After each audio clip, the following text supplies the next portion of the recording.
வணக்கம் வாசகர்களே. நீண்ட நாட்கள் கழித்து மீண்டும் சந்திக்கிறோம். போன வருடம் அலுவல் காரணமாக தொடர்ந்து பயணத்தில் இருந்ததால் இந்த பாட்காஸ்ட் தொடர்ந்து என்னால் செய்ய முடியவில்லை. இந்த வருடத்தில் ஒவ்வொரு வாரம் ஒரு கதை என்று முடிவு செய்திருக்கிறேன். செய்ய முடிகிறதா, தொடர முடிகிறதா என்று பார்ப்போம்.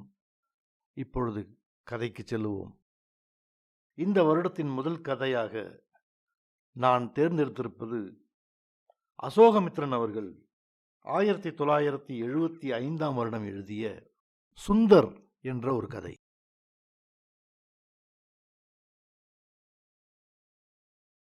ஒரு பசுமாட்டை வாங்கியே விடுவது என்று தீர்மானித்து விட்டோம். எருமை மாட்டையே கட்டிண்டு அழறதுக்கு ஒரு பசுமாட்டை கொல்லையிலே கட்டினாலும் வீடு லட்சுமிகரமாக இருக்கும். எருமை மாடுகளை நாங்களாக வெற்றிலை பாக்கு வைத்து அழைக்கவில்லை. ஒரு சமயம் ஏதோ காரணத்துக்காக ஒரு மாடு எங்கள் வீட்டில் வந்து சேர்ந்தது. சில நாட்களுக்குத்தான் என்று நினைத்தோம். அது நிரந்தரமாக தங்கிவிட்டது. அது சினைப்பட்டு பால் மரத்து போனவுடன் பாலுக்காக வென்று இன்னும் ஒரு எருமை மாடு வாங்கினோம். இரண்டும் ஒரே சமயத்தில் மரத்து போக மூன்றாவது எருமை வந்து சேர்ந்தது. நாங்கள் இருந்த இடத்தில் எந்த நாட்களிலும் வேலையாட்கள் கிடைப்பது சுலபமல்ல. வீட்டில் நாங்களே ஒவ்வொருவராக தினமும் சாணியை திரட்டி குவிப்போம். 5-6 நாட்களுக்கு ஒரு முறை வரட்டி தட்டுவோம். சாணத்துடன் கரித்துகளை கலந்து பிசைந்து உருண்டைகளாக உருட்டி போட்டு உலர்த்துவோம். நாங்கள் நல்ல கோடை நாட்களிலும் வெந்நீர் போட்டே குளிப்போம். கொல்லைப்புறத்தில் ஒரு மூலையில் சாணி மழையாக குவிந்து நிற்கும். இன்னொரு மூலையில் வரட்டிகளும் சாணி உருண்டைகளும் இன்னொரு மலையாக நிற்கும். இவ்விரு மலைகளுக்கு இடையில் இவற்றின் முழு முதற் காரணமான எருமை மாடுகள் அசை போட்டு படுத்திருக்கும். இந்த மாடுகள் ஒரு இரகசிய ஒப்பந்தம் செய்து கொண்டிருக்க வேண்டும். எந்த ஒரு சமயத்திலும் ஒரு மாட்டுக்கு மேல் கறக்க தேவையிராது. 3மே சொட்டு பால் கூட தர இயலாமல் போன மாதங்களும் உண்டு. நல்ல காலத்துக்கு முடிவு உண்டு, கெட்ட காலத்துக்கும் கூடத்தான். எருமை மாடு ஒன்று செத்து போயிற்று, இன்னொன்று காணாமல் போயிற்று, மூன்றாவது இன்னும் 4-5 மாதங்கள் ஆகும் கன்று போட. என் அக்கா கைக்குழந்தையுடன் சில மாதங்கள் எங்களுடன் வந்து இருக்கப் போகிறாள். இப்போது போய் பால்காரனிடம் கைப்பாலுக்கு தொங்குவதை காட்டிலும் ஒரு பசுமாட்டை வாங்கினால் என்ன? கொல்லையில்தான் மாடு கட்டும் முளைகள் 3இல் 2 வெறுமனே இருக்கின்றனவே. நாங்கள் பசுமாடு வாங்கப் போகிறோம் என்ற செய்தி ஊரெல்லாம் பரவிற்று. மாட்டு சம்பந்தமில்லாதவர்களே இதில் அதிக உற்சாகம் காட்டினார்கள். இவர்கள் கிண்டலை கண்டு ஏன் பசுமாடு வாங்க வேண்டும் என்று எரிச்சல் வந்தாலும் இவர்களுக்காகவாவது ஒரு பசுமாட்டை வீட்டில் வாங்கி கட்டியே ஆக வேண்டும் என்றும் வீம்பு பிறந்தது. நாங்களும் முதல் கன்று போட இருக்கும் இளையதிலிருந்து 8 முறை என்ற முதிய மாடு வரை 15 மாடுகளை பார்த்தோம். முதலில் அப்பாவும் நானும் போய் பார்த்துவிட்டு வந்து அம்மாவிடம் மாட்டின் நிறம், கொம்பின் நீளம் போன்ற அடிப்படை விஷயங்களில் கூட முரண்பாடு தெரிய விவரிப்போம். அம்மாவுக்கு அப்பாவின் சாமர்த்தியத்தின் மேல் சந்தேகம். ஆக மொத்தம் நாங்கள் மூவரும் ஒரு நாள் போய் அந்த மாட்டை பார்ப்போம். நாங்கள் போன வேளையில் மாட்டை கறந்திருப்பார்கள். அது எவ்வளவு கறக்கிறது, எப்படி கறக்கிறது என்று பார்க்க இன்னொரு முறை போவோம். ஓரிருவர் அவர்கள் மாட்டை வீட்டுக்கு ஓட்டிக்கொண்டு போய் 2 நாட்கள் வைத்திருந்து விட்டு முடிவு செய்யுங்கள் என்று சலுகை தந்தார்கள். ஒருவர், பாதி பணம் இப்போது தாருங்கள், மீதியை அடுத்த மாதம் தாருங்கள் என்றார். இப்படியெல்லாம் அந்த மாடுகளை விட்டுவிட்டு மார்க்கெட்டுக்கு அருகில் இருந்த மார்வாடி வீட்டிலிருந்து ஒரு மாட்டை உடனே முழு பணமும் கொடுத்து வாங்கி வந்தோம். எதற்கோ 3-4 முறைகள் சென்று பார்த்து ஆராய்ந்து விட்டு பிறகு முடியாது என்று சொன்ன நாங்கள் இந்த மார்வாடி பசு விஷயத்தில் 5 நிமிஷத்தில் சரி என்றோம். காரணம், அப்பா அம்மா 2 பேருமாக அன்று மார்க்கெட் பக்கத்தில் மார்க்கெட்டை விட பல மடங்கு பெரிதான தினசரி காய்கறி சந்தையில் தெரிந்த காய்கறிக்காரன் ஒருவன் பக்கத்திலேயே ஒரு மாடு விற்பனைக்கு வந்திருக்கிறது என்று சொல்லி அப்பா அம்மா இருவரையும் உடனே அந்த வீட்டுக்கு அழைத்து சென்றிருக்கிறான். அப்போதுதான் அந்த மாட்டை கறக்க ஆரம்பித்திருக்கிறார்கள். பால் நுரை பொங்க ஜோடு தவளை நிறைய கறந்திருக்கிறது. எங்களுடைய எருமை மாடுகள் கூட அவ்வளவு ஒரு நாளும் கறந்ததில்லை. அப்பா அம்மா 2 பேரும் சரி என்று சொல்லி ₹1 முன்பணம் கொடுத்து அடுத்த நாள் ₹299 செலுத்தி மாடு வீடு வந்து சேர்ந்தது. கூடவே 1 மாதத்திய கன்றும் தான். மாடு வந்தவுடன் அம்மா அதற்கு கற்பூரம் காண்பித்து குங்குமமிட்டு லட்சுமி, என்று அழைத்தாள். என்ன லட்சுமி மாட்டுக்கு பேரு என்று அம்மா சொன்னாள். லட்சுமி இல்லைம்மா, சுந்தர். சுந்தரா? ஆமா, அப்படித்தான் அந்த வீட்டிலேயே இந்த மாட்டை கூப்பிட்டா. சுந்தர்னா அது என்ன பேரு? ஆமாம்மா, நீ கவனிக்கலையா? சுந்தர் சுந்தர்னு தானே அந்த அம்மா தட்டி தடவி கொடுத்தா. நான் கூப்பிடுறேன் பார், சுந்தர். மாடு திரும்பி பார்த்தது. பாத்தியா, சுந்தர் தான் இந்த மாட்டோட பேர். ஆம்பளை பேருன்னா அது? இது ஆம்பளை மாடு தானோ என்னவோ. சிச்சி, ரொம்ப சமத்தா பேசாத. மாடு பெயரை சுந்தர் என்று வைத்துக் கொண்டது மட்டும் மனச்சங்கடம் விளைவித்தது என்றில்லை. அதன் காம்புகள் முழுக்க கருப்பாக இருந்தன. காராம்பசுவின் பாலை கோயில்களில் தவிர வேறெங்கும் உபயோகப்படுத்தக்கூடாது என்றுதான் எங்கள் வீட்டில் பேசிக்கொண்டார்கள். எனக்கு காராம்பசு என்றால் எப்படி இருக்கும் என்று நன்றாக பார்த்தறிய தெளிவு கிடையாது. காராம்பசு என்றாலும் பசுதான். ஆதலால் மாதம் ஒரு முறை அந்த கறந்த பாலை அப்படியே அபிஷேகத்துக்கு கொடுத்தால் போதும் என்று தீர்மானித்தார்கள். மாட்டுக்கு புது பெயர் பழக்கப்பட வேண்டும் என்று எல்லோரும் அடிக்கடி கொல்லைப்புறம் போய் லட்சுமி என்று கூப்பிட்டோம். பசு இதை லட்சியம் செய்ததாக தெரியவில்லை. ஆனால் அதே சமயத்தில் நிலை கொள்ளாமல் நாளெல்லாம் அங்கும் இங்கும் நகர்ந்த வண்ணமே இருந்தது. மாலை வந்தது. பசுவை முதல் முறையாக வீட்டில் கறக்கப் போகிறோம். எருமை மாடுகள் பால் கொடுத்து கொண்டிருந்த நாட்களில் ஓர் ஆள் வந்து கறந்து கொண்டிருந்தான். அவனுக்கு சொல்லி வைத்திருந்தும் இன்று வரவில்லை. அம்மாதான் ஒரு பெரிய பித்தளை செம்பை எடுத்துக்கொண்டு மாட்டிடம் சென்றாள். கன்றை நான் அவிழ்த்து விட்டேன். அது மாட்டின் மடியை முட்டி மாடு சுரப்பு விட்டவுடன் இழுத்து கட்டினேன். அம்மா மாட்டருகில் உட்கார்ந்து கொண்டு மடிக்காம்பை தொட்டாள். மாடு உதைத்தது. நான் கன்றை ஒரு முனையில் இழுத்து கட்டிவிட்டு மாட்டின் பின்னங்கால்களை கட்ட ஒரு கயிற்றை தேடிச் சென்றேன். எருமை மாடுகளை கறக்க கால்களை என்றும் கட்ட நேர்ந்ததில்லை. அவை பால் தர விருப்பமில்லாவிட்டால் நகர்ந்து கொள்ளும். ஆனால் காலை தூக்கி உதைத்ததில்லை. எப்படியோ ஒரு கயிற்றை கண்டுபிடித்து காராம்பசுவின் கால்களை கட்டிய பிறகு நான் கொஞ்சமும் அம்மா கொஞ்சமுமாக அதை கறந்தோம். அம்மாவை அது கிட்ட நெருங்க விடாமல் மிகவும் முரண்டு பிடித்தது. அம்மா அது லட்சுமி என்று பெயர் சூட்டப்பட்டதையும் பாராட்டாமல் நன்றாக 4 அடி முகத்திலும் முதுகிலும் போட்டாள். என்ன செய்தும் கடைசியில் மாலை கால் ஆழாக்கு பால் கூட கறக்கவில்லை. அடுத்த நாள் காலையும் அப்படியே. அன்று மாலை இன்னமும் மோசம். மாடு பாலே தரவில்லை. மாடு பொல்லாதது என்பதுடன் இன்னொன்றும் தெரிந்தது. அந்த மாடு எங்கள் வீட்டுக்கு வந்து கிட்டத்தட்ட 36 மணி நேரம் ஆகியும் படுக்கவே இல்லை. நின்ற வண்ணமே இருந்தது. நாங்கள் வைத்த உடைத்த கடலை, பருத்தி கொட்டை, தவிட்டை கூட சுவாரஸ்யமில்லாமல் சாப்பிட்டது. வேறு எதையும் தின்னவில்லை. 2வது நாள் அருகில் நெருங்க விடாமல் மாடு குதித்து ஆர்ப்பாட்டம் செய்த பிறகு நான் அந்த மார்வாடி வீட்டுக்கு போனேன். அந்த தெரு முழுக்க மார்வாடி குடும்பங்கள் தான். சமண மதத்தினர் ஆதலால் பொழுது சாய்வதற்குள் சாப்பாட்டை முடித்து விளக்கை அணைத்து விட்டார்கள். வயதானவர்கள் வாயில் துணியை கட்டி கொண்டிருந்தார்கள். நாங்கள் மாடு வாங்கிய வீட்டின் முன்பகுதியிலேயே கட்டப்பட்டிருந்த 4-5 மாடுகளை அபாயகரமான முறையில் கடந்து கீழே இருந்த சாணி குவியலில் ஒருமுறை காலை வைத்து காராம்பசுவை எங்களுக்கு விற்றுவிட்ட குடும்பத்தை அந்த வீட்டில் கண்டுபிடித்தேன். வெளியே நின்றிருந்த அந்த அம்மாளிடம், உங்கள் மாடு பால் கறக்கவில்லை என்றேன். அதற்கு தீனி வைத்தாயா? அந்த அம்மாளின் வாய் முன்னால் தொங்கிய துணித்திரை கண்கொட்டாமல் பார்க்கக்கூடிய வகையில் படபடத்தது. எதை வைத்தாலும் தின்பதில்லை, ஒரேடியாக உதைக்கிறது.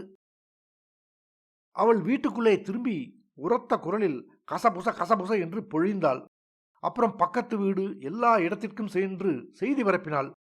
சுந்தரை பட்டினி போட்டு கொள்ளுகிறார்கள் என்று போல சொன்னாள். எல்லோரும் என்னை சூழ்ந்து கொண்டு, உங்களுக்கெல்லாம் இதயம் கிடையாதா? நீங்கள் மாட்டை கொன்றுதான் தின்பீர்களா? மாட்டை பட்டினி போட்டு சாகடித்தால் கோடி ஜென்மம் தலைகீழாக நெருப்பாற்றில் வெந்து கொண்டிருக்க வேண்டுமே என்றெல்லாம் கேட்டார்கள். அந்த அம்மாள் என் கூட கிளம்பினாள். வருகிற வழியெல்லாம் தெருவில் போவோர் வருவோரிடம் என்னை சுட்டி காட்டி அவளுடைய மாட்டை நான் பட்டினி போட்டு சாகடித்துக் கொண்டிருக்கிறேன் என்று அவளுடைய மொழியில் அறிவித்த வண்ணம் வந்தாள். எப்படி ஒரே விஷயத்தை மணிக்கணக்கில் இந்த அம்மாள் திருப்பி திருப்பி சொல்லிக் கொண்டிருக்க முடியும் என்று எனக்கு ஆச்சரியமாக இருந்தது. நாங்கள் வீடு வந்து சேர்ந்தோம். மாடு அவளை கண்டு குதியாக குதித்தது, கத்திற்று, காலை தூக்கி சிறுநீர் கழித்தது, உலகத்தையே ஊதி தள்ளிவிடுவது போல் மூச்சு விட்டது. அந்த மார்வாடி அம்மாள் சுந்தர் என்று கத்திக்கொண்டு மாட்டை தழுவிக்கொண்டாள். தன்னுடைய வாய் துணியை விலக்கிவிட்டு மாட்டுக்கு முத்தம் கொடுத்தாள். மாட்டின் காதருகில் இருந்த ஒரு உண்ணியை பிடுங்கி தரையில் எரிந்து காலால் தேய்த்தாள். சுந்தர், மேரே சுந்தர் என்று கொஞ்சிய வண்ணம் இருந்தாள். இந்த காட்சியை கண்டு அழுகை வரும்போல இருந்தது. எனக்கு கூட பிறந்தவர்கள் அழுதே விட்டார்கள். எங்கள் அம்மா தான் அசையாமல் இருந்தாள். சற்றும் எதிர்பாராத முறையில் கத்த ஆரம்பித்தாள். என்னன்னு நினைச்சு இப்படி ஒரு மாட்டை எங்க தலையில கட்டின? பணத்தை கீழே வச்சுட்டு இழுத்துட்டு போகும் மாட்டை. மாட்டுக்கு தீனி போடாவிட்டால் எப்படி பால் தரும்? மாட்டை பட்டினி போட்டு கொன்றால் கோடி ஜென்மம் தலைகீழாக நெருப்பால் வேக வேண்டும் என்றாள் அவள் பதிலுக்கு.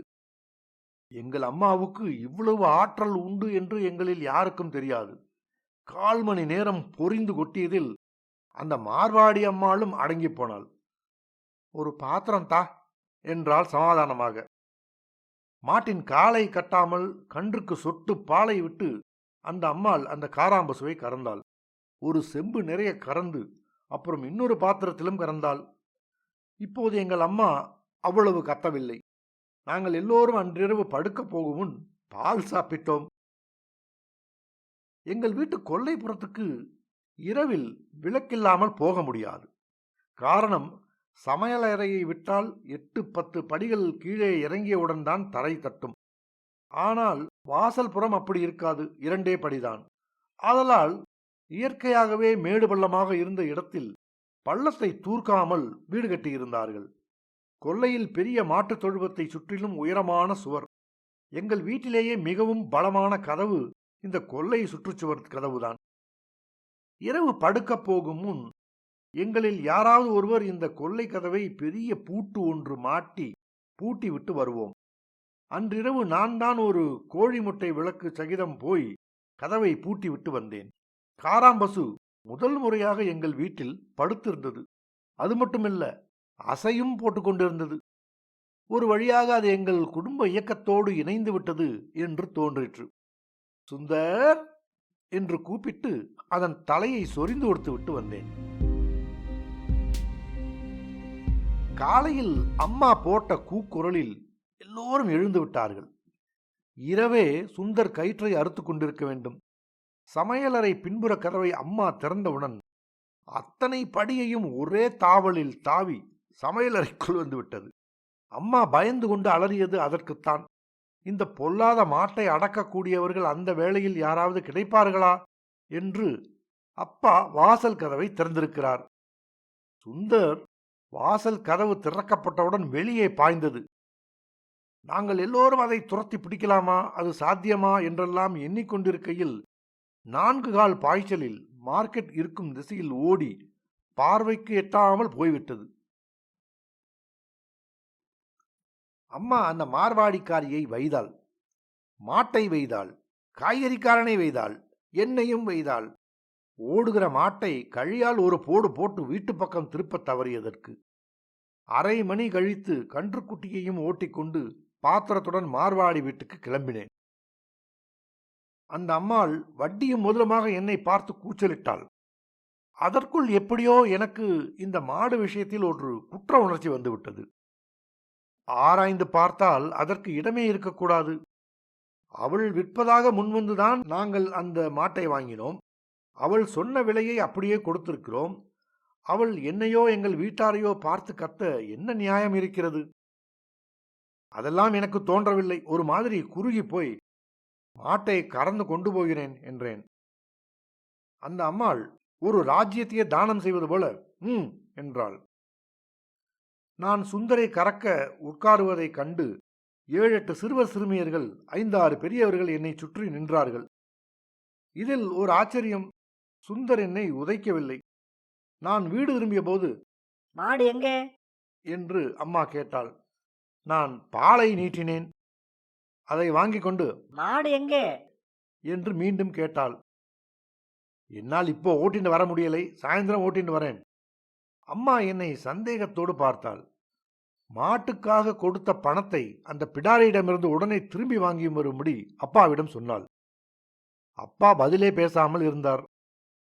மாலையில் நான் பால் கறக்கப் போனபோது மாடு மிகவும் குறைவாக கறந்தது. போதாததற்கு பால் ஒரு மாதிரியாக நாற்றமும் எடுத்தது. எனக்கு உடனே தெரியாவிட்டாலும் பிறகு காரணம் தெரிந்துவிட்டது. பகல் பொழுதில் காய்கறி சந்தையை சுற்றி வரும் சுந்தர் குப்பை தொட்டிகளையும் விட்டுவிடுவதில்லை. மார்வாடிக்காரி மாட்டுத்தீனி என்று ஒன்றும் வைப்பதில்லை.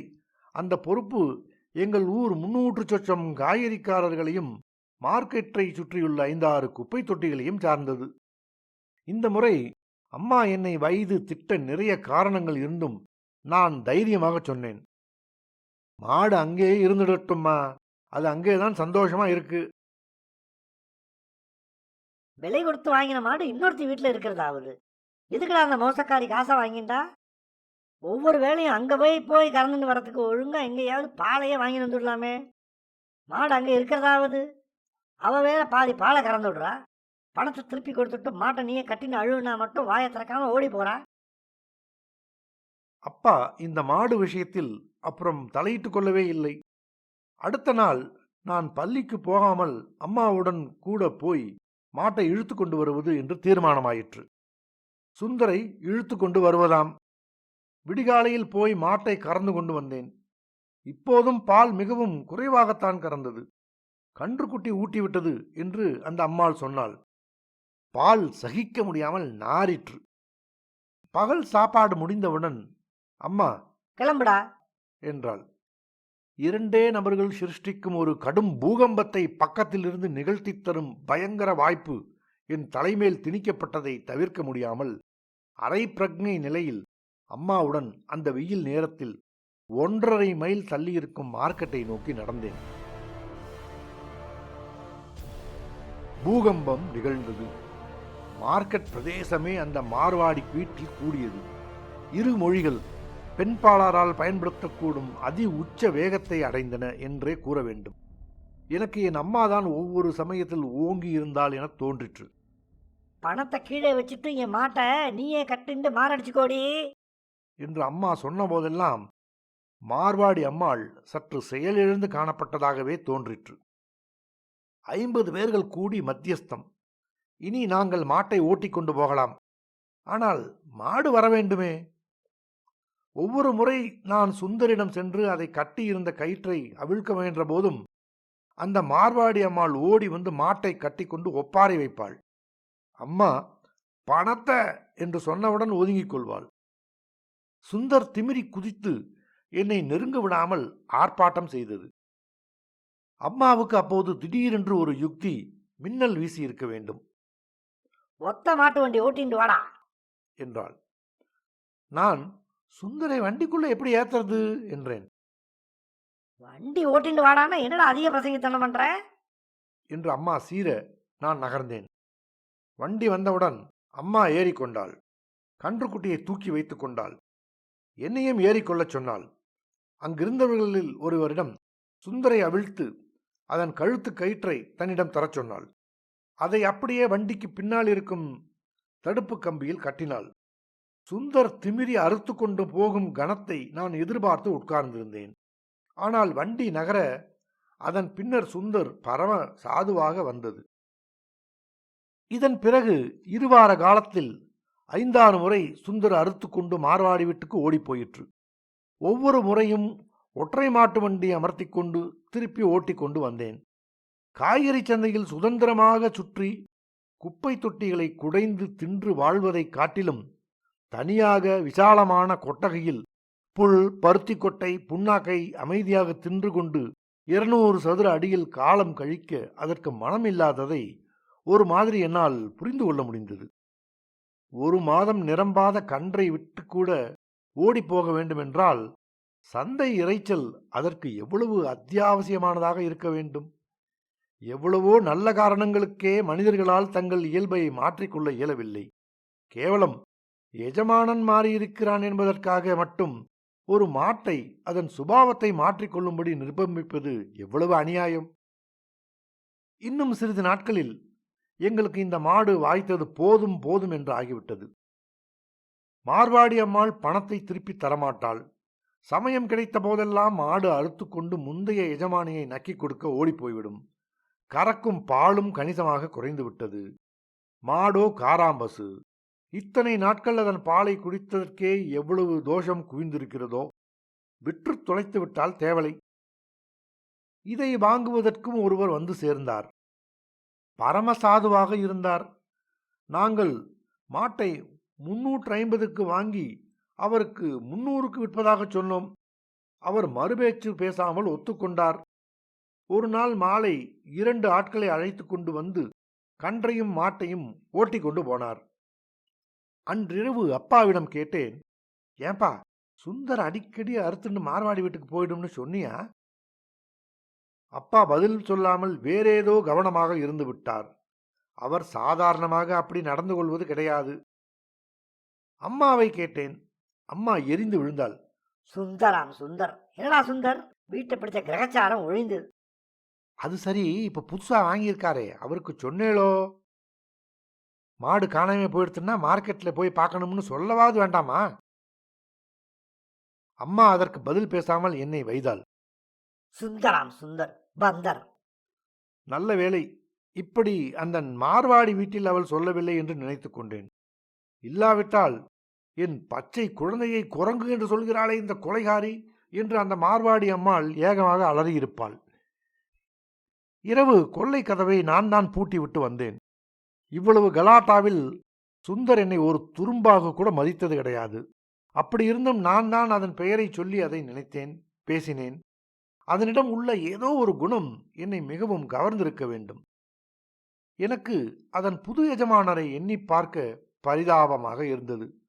ஒரு கேள்வி கேட்காமல் பணத்தை எண்ணி பார்த்து கொடுத்துவிட்டு மாட்டை ஓட்டி போனார். அது அவர் மாட்டுத் தொழுவத்தில் இருக்கிறதோ மார்க்கெட்டுக்கு அறுத்து கொண்டு ஓடி போய்விட்டதோ. எனக்கு தூக்கம் வராததில் சுந்தர் நிச்சயம் மார்வாடி வீட்டுக்கு ஓடிப்போயிருக்கும் என்றே திரும்ப திரும்ப தோன்றிற்று. எப்படியும் காலையில் மாட்டை தேடிக்கொண்டு அந்த மனிதர் இங்கும் வருவார். இங்கிருந்தே ஒரு மாட்டு வண்டியை அமர்த்தி கொண்டு போக வேண்டும். இப்போதே அவர் இங்கேதான் வந்து கொண்டிருக்கிறாரோ? காலையில் எங்கள் வீட்டு கதவை திறந்தபோது அவர் காணப்படவில்லை.